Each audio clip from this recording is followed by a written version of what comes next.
Welcome les amis, on se retrouve pour cette semaine fantastique. En effet, durant toute la semaine et durant les 2 premiers jours de la semaine prochaine, vous aurez les résultats de Fantastica Mania 2015. Ce show donc qui met en relation les catcheurs de la Consejo Mundial des Lucha Libre, la CMLL et la New Japan Pro Wrestling. Donc, vous aurez donc aujourd'hui, en ce lundi 19 janvier, vous aurez les résultats du 13 janvier, donc des tapings qui a eu lieu à Osaka. Ensuite, donc demain mardi, vous aurez les résultats des tapings du 14 janvier à Takamatsu. Le jeudi, vous aurez les résultats du 15 janvier à Kyoto. Donc, samedi, vous aurez les résultats de Shinkiba. Donc, c'est-à-dire des shows du 17 janvier. Lundi, vous aurez les shows du Karakuen Hall du 18 janvier. Et mardi prochain, les shows du résultat du Karakuen Hall du 19 janvier. Voilà, bien sûr, entre-temps, mercredi, vous aurez les résultats de la ROH, Winter Warrior Tour et la New Japan Pro Wrestling pour vendredi. Bien sûr, on ne change pas les bonnes habitudes.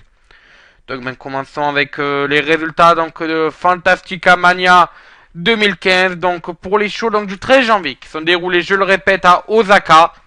Donc Osaka qui est une ville bien sûr au Japon, vu que c'est en fait c'est la Consejo Mundial des fait des Lucha Libre, la CMLL, que je pense que j'appelais CMLL parce que sinon je m'en mêlais.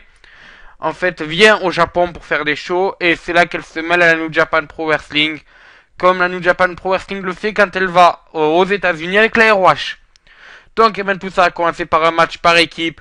Et donc, ces 4 hommes de la Consejo Mundial des Lucha Libre, Triton et Rey Cometa, qui ont battu la Peste Negra de Monsieur Nielba et Barbaro Cavernario.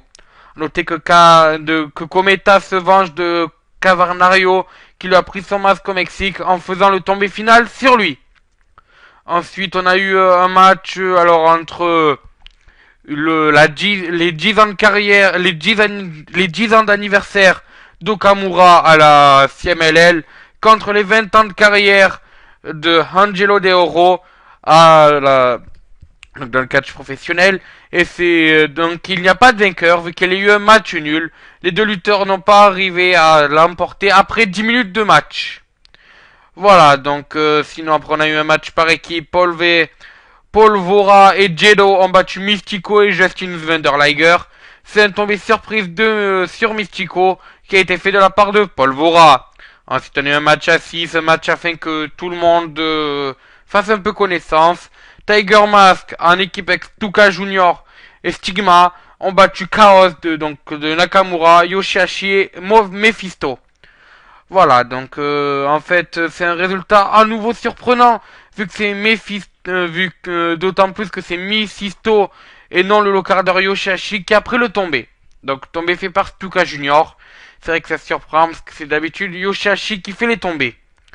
Ensuite, donc on a eu un match encore une fois 6. La Sombra, Naito et Taguchi ont battu Mascara Dorada, Kushida et Captain New Japan. C'est Naito qui a fait le tombé sur Captain New Japan. Là, cette fois, rien d'étonnant.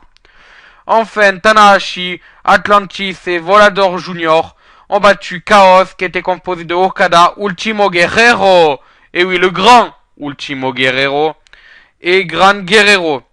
Et donc, bien qu'ayant perdu son masque en septembre dernier, Ultimo Guerrero luttait tout de même avec, donc ce qui est assez étonnant.